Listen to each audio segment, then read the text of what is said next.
Hey everyone, I'm Herbert Plummer. I am a high school English and creative writing teacher in New Jersey, and I'm also a poet. I also happen to love list ranking. Top 10, top 20, top 100 lists. I'm a list junkie. I've seen and read them all, but the one that I haven't found yet is the one that I've been looking for and decided to make myself, which is, well, what are the greatest poems of all time? Combining my love of poetry with my love of lists, so I decided I had to make it myself. To start, my criteria was simply no longer poems. So for example, Song of Myself by Walt Whitman, The Wasteland by T.S. Eliot, Sunday Morning by Stevens, In Praise of Limestone by Auden, etc. These are all superb knockout works that are must-reads. But for the purposes of this list, I wanted to keep it to shorter poems, say around 3 to 3.5 minutes if read aloud. I also think there's something special about the shorter, more compact poem going back to the sonnet that really delivers a punch. One of the defining characteristics of poetry is its economy, how it can say so much with so little, and the haiku is a perfect example of that. So that's what we're going to focus on today, and without further ado, let's get started. Coming in at number 20 is John Berryman's Dream Song 4. From his Pulitzer Prize-winning 1964 collection, Dream Song. Now, Berryman was born in 1914 in Oklahoma and became part of the confessional school of poets, along with Sexton, Lowell, Plath. Several of the confessionalists died by suicide. Berryman did as well by jumping off a bridge. Berryman's collection, Dream Songs, came during the colorful decade of the 60s and reflects that growing movement towards an insistence on freedom. What Berryman does brilliantly in this poem is he takes on a persona named Henry or Mr. Bone as a kind of alter ego, similar to Joyce and the character Stephen Dedalus. Dream Song 4 is a poem about desire, even lust, and there's a great use of playfulness in this poem. It has a quick, light, bouncy energy. It doesn't take itself too seriously. But more than that, Berryman seems to be firing off directly from his unconscious. There's something trustworthy. As Louise Glick put it in one of her essays, Berryman began to sound like Berryman when he invented Mr. Bone. Fainting with interest seems to be a play on words with the common phrase, feigning interest. And there's a lot of that going on in this poem, kind of playful trickery. There's also an exaggerated sense of desire to the point where the poet seems to be poking fun at himself. I advanced upon line break sparing, in parentheses, my spumoni. Another use of enjambment here to throw us off. What might be too much, too aggressive, is then tempered in the next line when we see the narrator is simply eating his dessert and admiring an attractive girl. Inside, he's dying. He's a wreck. There's so much more going on. Then you get Sir Bones is stuffed the world with feeding girls, the way a very young child would say the or with. You can't pronounce the words correct. So I feel like Henry is kind of infantilized in this poem. But for Berryman to risk that, no one else was writing anything quite like this at that time. And it sort of broke open a new way to express yourself. Poems didn't need to be neat and tidy anymore. They could be messy. At the same time, as there's this narrator transfixed by beauty, he's also sort of chastising himself. It finishes with, there ought to be a law against Henry. Mr. Bones, there is. Moving on to number 19, The Red Wheelbarrow by William Carlos Williams from 1923. Now, the 1920s was the rise of modernism, a kind of explosion and transformation in the art and literary scene. We're also coming out of World War I, and the world has sort of turned upside down. The 1910s was the decade of Cubism, where there was a fracturing of perspective coming after Freud and Einstein dramatically shifted the way people perceived the world. Now, Williams was born in New Jersey in 1883 and became a doctor. He helped start the Imagist movement along with Ezra Pound, Amy Lowell, and others, which coincided with the advent of modernism. The sharp, distinct image, that's what the Imagists were after. I wonder if Williams is almost reclaiming the way an observer can take domain over what he is observing by defining it and elevating it through sheer subjectivity. And look at this word glazed in the third couplet. Inside that word is also the word gazed. It might seem like a stretch, but I think so much of this poem is about the observer and the observed, the power of the image, no matter what it is, especially seemingly unimportant everyday things in our surroundings that we may overlook. What we give our attention to becomes our reality in that moment. And Williams is also aware that everything exists in proximity to something else. The wheelbarrow is glazed with rainwater and also beside the white chickens. It's in relation to those things around it. Nothing exists in a vacuum. Lastly, this poem proves how powerful economy can be. Not quite a haiku, but definitely the shortest poem on the list with a mere 16 words. Williams sets up his poem using 4 couplets, each with 3 words on top of 1 word. And we know this form matters to him because in order for it to work, he has to break the word wheelbarrow into 2 words and uses enjambment to do so. The enjambment slows things down and creates an almost hypnotic, zen-like meditative state. Everything else sort of falls away, and we remember reading this poem what it is to gaze at the world. All right, moving on to number 18, We Real Cool by Gwendolyn Brooks from 1960. The pool players, Yeah. 7 at the Golden Shovel. We real cool, we left school, we lurk light, we strike straight, we sing sin, we thin gin, we jazz June, we die soon. Brooks was born in 1917, spent most of her life in Chicago, published her first poem at age 13, and won a Pulitzer Prize at the age of 33. She was the first Black author to win the Pulitzer. She once said that writing is a delicious agony, and I think it's a fitting quote for this poem. The poem is so tight, so strong, it's a gut punch that leaves you reeling and stays with you for days. It's easy to memorize, it's not flashy at all, and a big part of its force is in its simplicity. It almost reads like a hip-hop song with its use of repetition. But Brooks is so clever in the way she positions the words on the page. First, an epigraph. Pool players, 7 at the Golden Shovel. We have setting and action, but anonymity. There are no names, but we can see 7 people standing around a pool table. We can guess that these are young Black men who have ditched school, but we really can't assume anything. We don't know if they are male or female, white or black. Brooks lets the diction do all the work. The singular voice here becomes the collective voice. The poet takes on the group of 7 and gives them one voice, the we of the poem. That word we is the key to this poem, I think, and it's why Brooks so cleverly puts it at the end of each line. In fact, there are only 24 words in this poem, and 8 of them are we, a third of the poem. That word seems to stand out as an attempt to form and define a collective identity for a marginalized and threatened group, especially during this time period. At the same time, as there is a power growing in the we, as the poem progresses, there is also a heartbreaking awareness that this we is so fragile and that life for these 7 might be very short. So the we sits helpless at the end of each line with nothing but empty space after it. In fact, a whole lifetime seems to pass during the course of the poem.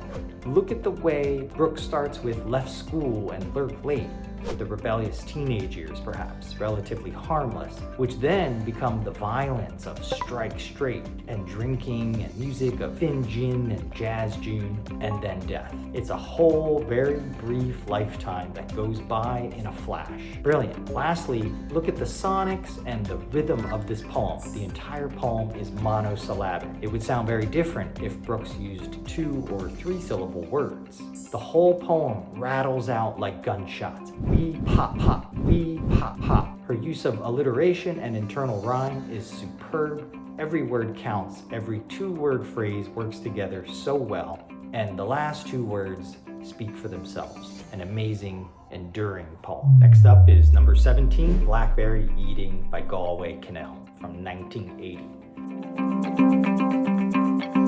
Someone once said that a poem is meant to be an experience, not the recording of it. And what a perfect illustration of that principle in Kinnell's extraordinary poem, Blackberry Eating. Notice the title isn't blackberries, but blackberry eating, because it's not just the thing itself, but the experience of the thing that Kinnell is concerned with. Just as reading a poem is an experience, we feel it, we have a sensory experience of it, not just in our minds, but in our bodies. Cannell captures this experience in one long sentence separated by a semicolon. The poem is 14 lines, a sonnet. The experience is ongoing. It's a happening right now kind of experience. It's all in the present tense. And a technique I see Cannell using here is this sort of mini catalog, these lists of words that extend and endure. Fat, overripe, icy, black blackberries. And I squeeze, squinch open and splurge. And the silent, startled, icy black language. Now, Whitman was the king of the catalog, and his went on and on for much longer, but I see Cannell borrowing that technique and making it sort of bite-sized, which is appropriate for a poem about blackberries. But Cannell does something brilliant here in classic sonnet style. He uses a volta, or turn, in line 9, with the line, "as words sometimes do." And now blackberries become a startling metaphor for language, for words themselves, that we devour deliciously perhaps. And the examples he gives are many-lettered, one-syllable lumps, like strengths or squinched. Both of these words have 9 letters, but are amazingly just one syllable. And Cannell says that's worth noticing. That's a kind of miracle. And there's such abundance in such a small thing, the way blackberries sprout out in their bulbous way, filled with flavor, but so tiny. He then uses squeeze, squinch, and splurge in the next line, all one syllable, followed by silent, startled, icy, and language in the next line, all 2 syllables, and finally blackberry and September in the final line, both 3 syllables. So there's this growing, this expanding happening at the end of the poem in our mouths as we say these words, as we read this poem, and we realize we are having our own experience of juicy abundance with poetry, a masterpiece of a poem from a true master. All right, next is number 16, Digging by Seamus Heaney from 1966. Now, I had a tough time choosing between this poem and a couple of others like Death of a Naturalist and Blackberry Picking, but I figured Cannell already covered blackberries, and there's something really important happening in digging that speaks to the labor and emotional experience of writing itself. Now, Heaney is quoted to have said that this was the first poem he wrote where he realized he had fully developed his own voice, that no one else could have written this poem. And that is exactly what digging is about. It's about going deep within ourselves, find that voice and those words that want to be expressed. Heaney is Irish and was born in 1939 in Northern Ireland.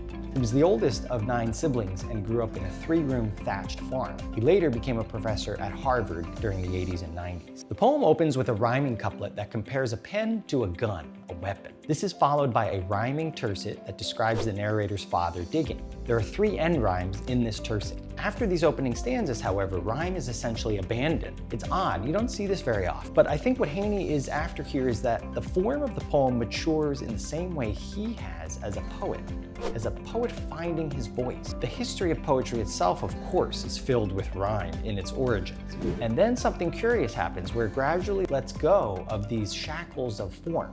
Poets wanted more freedom, less constriction, and that almost seems to be happening here on a micro level. Heaney uses words to stress the manual labor of this work his father is doing in the yard. Straining rump, bends low, stooping. It's not easy work. The 3rd stanza is a quartet, and the 4th is a cinquain, so there's a growing process of expansion happening. Something is being enlarged, something is awakening and growing stronger. The 4th stanza, the cinquain, starts with the coarse boot nestled on the lug. And that word lug calls back to snug in the very first line. So there are still rhymes here, but far away and kind of hidden instead of neatly at the ends of lines. The poem has a kind of harmony to it. It never forgets its own music.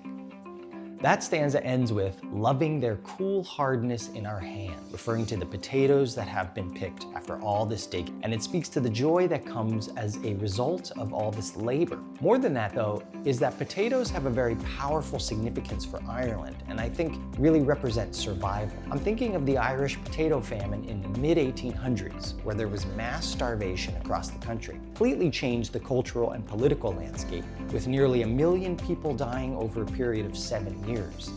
And although Heaney never mentions it in this poem, I think its shadow is still there. The next stanza is a couplet, and it reveals the major theme of this poem. By God, the old man could handle a spade, just like his old man. And he recognizes that this act of digging is being passed on intergenerationally. He's inherited it. But in the last line, we realize that for him, his digging is going to be done with a pen, not a spade. He's breaking the mold, just as he does with the formal rhymes that begin the poem. And he's saying, I will carry on the hard labor of my ancestors, but I will do it in my own way. Number 15 is Facing It by Yusef Komunyak from 1988. Wow, where to begin with this poem? This is a poem about healing from trauma. You know, it's interesting, there's been so much talk in the cultural zeitgeist about trauma in the last 20 years or so, our deepening understanding of it. And in Bessel van der Kolk's 2014 book, The Body Keeps the Score, he talks about various modalities to heal from trauma. He writes, the challenge of recovery is to reestablish ownership of your body and mind, of yourself. And in order to regain control over yourself, you need to revisit the trauma. That's exactly what's happening here in this poem. The narrator is at the Vietnam Veterans Memorial and is essentially in a majorly triggered state of PTSD, with flashbacks of his time in the war, but he remains completely open. He even says, I'm a window.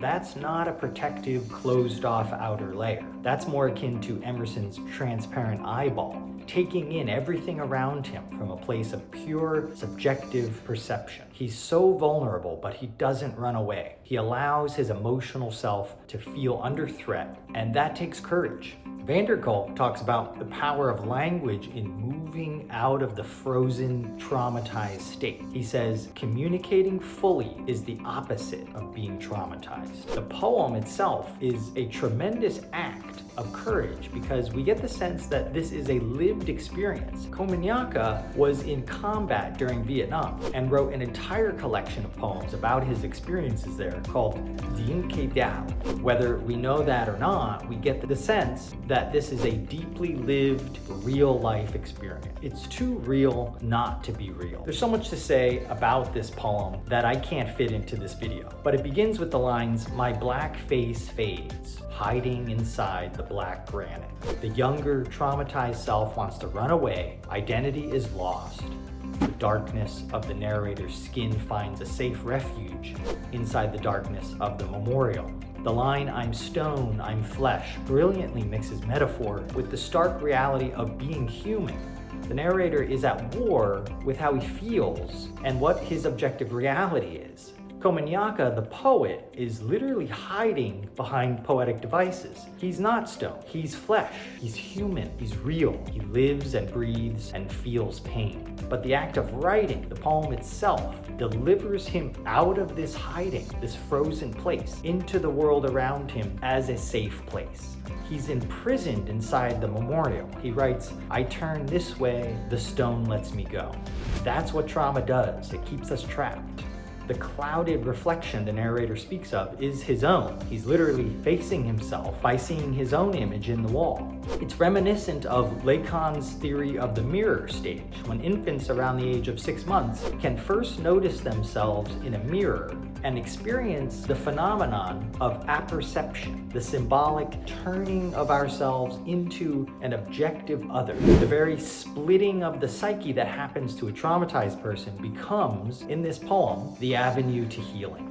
The final lines of the poem are some of the most profound in modern English poetry, and I think they will be what makes this poem endure for a very long time, not just as a work of art, but also as an example of how healing happens.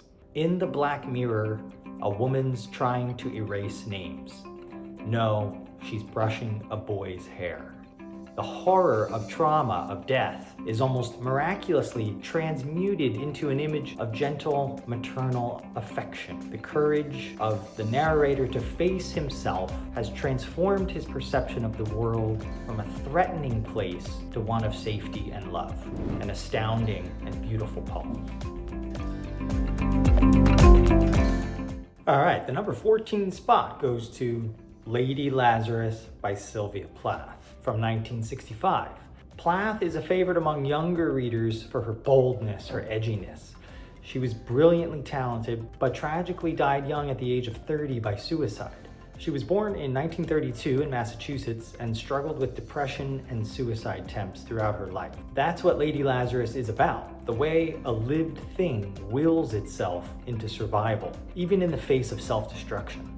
She brilliantly borrows from the New Testament story about Lazarus, whom Jesus raises from the dead, and personalizes it. There's an amazing sense of bravery and freedom that comes with Plath almost celebrating her suicide attempts by dramatizing them as deaths and reincarnation. Like the cat, I have 9 times to die. The narrator immortalizes herself through this piece as if Plath knew she'd be around a long time, and her legacy has held up well.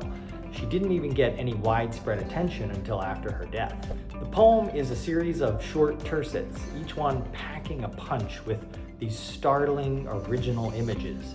My skin bright as a Nazi lampshade, and the peanut crunching crowd shoves in to see them unwrap me hand and foot.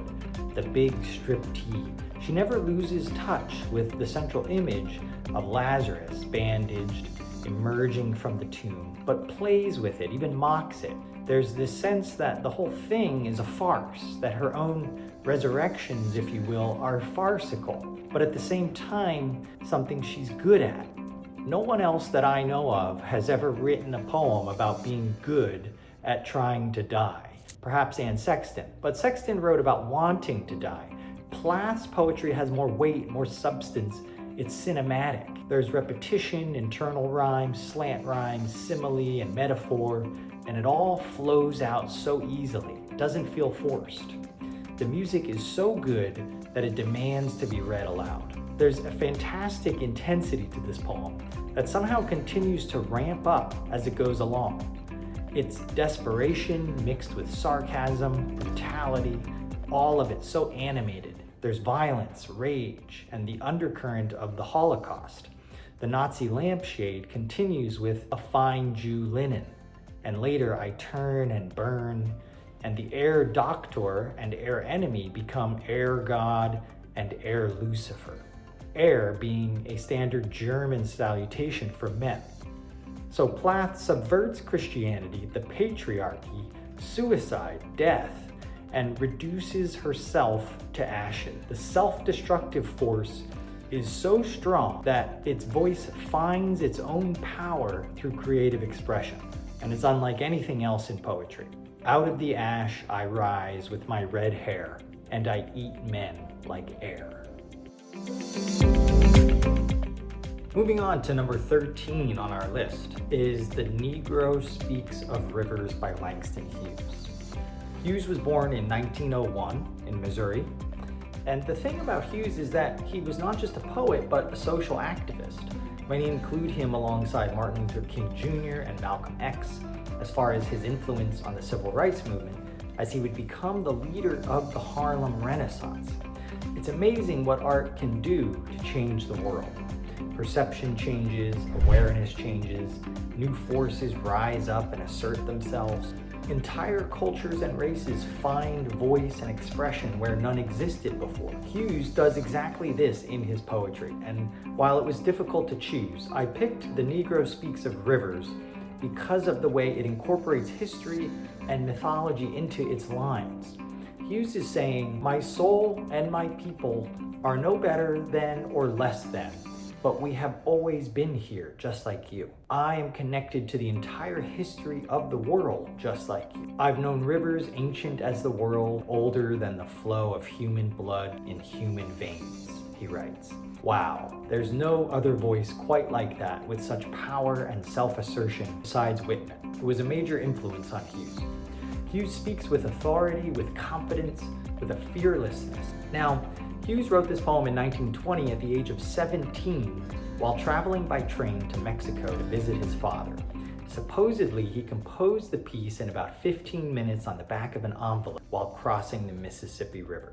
It's astonishing to see this kind of depth and spiritual awareness at such a young age. Imagine a 17-year-old passing through the state of Texas, where many lynchings happened during this time, by himself, to see his estranged father. That kind of courage comes through, I think, in this poem.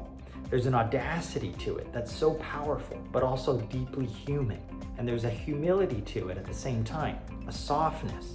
The middle stanza gives the poem its backbone, with lines beginning, I bathed, I built, I looked, I heard.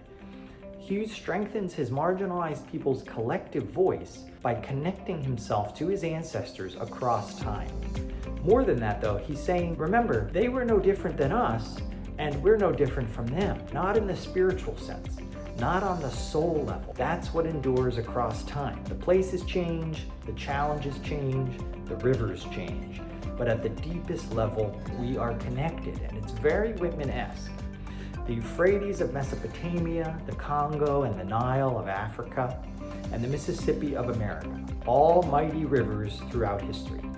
When Hughes writes, I looked on the Nile and raised the pyramids above it, it's so much more powerful than saying, my ancestors built the pyramids. And the repeated phrase throughout is, I've known, which suggests a widened consciousness that is large enough to encompass everything that has come before it, because it has. It's a voice that inherits great strength from its own ancestors simply by stating it as a fact. That's poetry.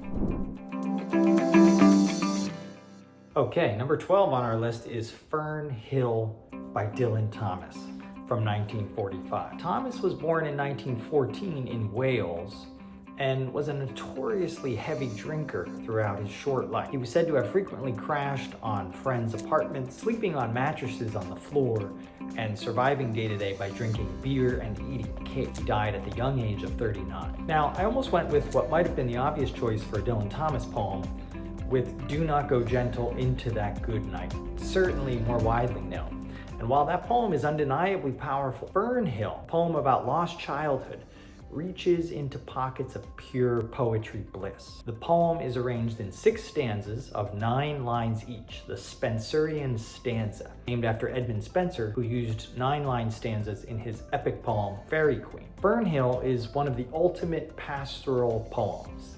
The narrator, looking back on the ephemeral chapter of his childhood, refers to himself as having been Prince of Appletown. There was dominion of nature simply by being immersed in it. Throughout the poem, Thomas personifies time. Time let me hail and climb, golden in the heydays of his eye. And time let me play and be golden in the mercy of his. And time would take me up to this swallow, thronged loft by the shadow of my hand. There's an acknowledgement of time as a force, a being, a persona. It bestows this gift of childhood experiences that is so fleeting and reminiscent of Robert Frost's poem Nothing Gold Can Stay from 20 years earlier, as well as Thomas's use of the colors green and gold and his reference to Adam in the Garden of Eden in the 4th stanza. Thomas uses long sentences. The first 2 stanzas are each a single long sentence, and the rhythm is a beautiful, flowing, rolling meter. And particularly effective is Thomas's use of the molasses throughout, 3 stressed syllables in a row, by using a combination of compound adjectives and a noun. For example, windfall light, house high hay, sky blue trades. There is a sense of the language itself trying to endure, trying to last, trying not to die. More than just nostalgia of an idyllic childhood, Thomas mythologizes this age as one that is connected to nature in a more intimate way. Time becomes the imaginary friend that children often have, and it also becomes maternal in the poem's final line. Time held me green and dying, though I sang in my chains like the sea.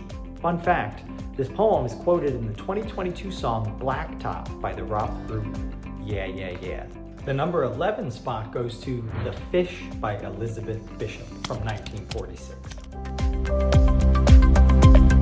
Bishop was born in 1911 in Massachusetts. After Bishop's father died when she was a young girl, her mother suffered a nervous breakdown, and she spent the rest of her life in mental institutions.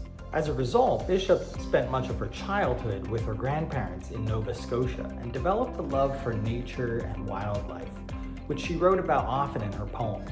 The poet Mary Ann Moore became a close friend and mentor for Bishop, and I think Bishop is writing a kind of homage here to Moore's own poem, also titled The Fish, from 1921. For me, Bishop is the poet who bridges the old world and the new when it comes to poetry. She is still read today almost as a kind of contemporary voice, in a way that Lowell and others of her day are not. There is something so down-to-earth and conversational about this fantastic poem, as if Bishop were telling friends over dinner, "I caught a tremendous fish." The poem is an event. Bishop assigns the male pronoun to the fish. He didn't fight, instead of it didn't fight, which personalizes it, makes it more intimate. But also, as a female poet, there's something else happening here too, a kind of domination, a reclaiming of power. Then she writes, "Here and there his brown skin hung in strips like ancient wallpaper, and its pattern of darker brown was like wallpaper." She's less concerned with pure economy and more concerned with describing exactly what this experience was like. She's not in a hurry. She's saying, let's really look at this thing in detail. It's miraculous and deserves the most devoted attention human beings are capable of. To reinforce this idea of perception as devotion, Bishop focuses on the fish's eye. "I looked into his eyes, which were far larger than mine, but shallower and yellowed.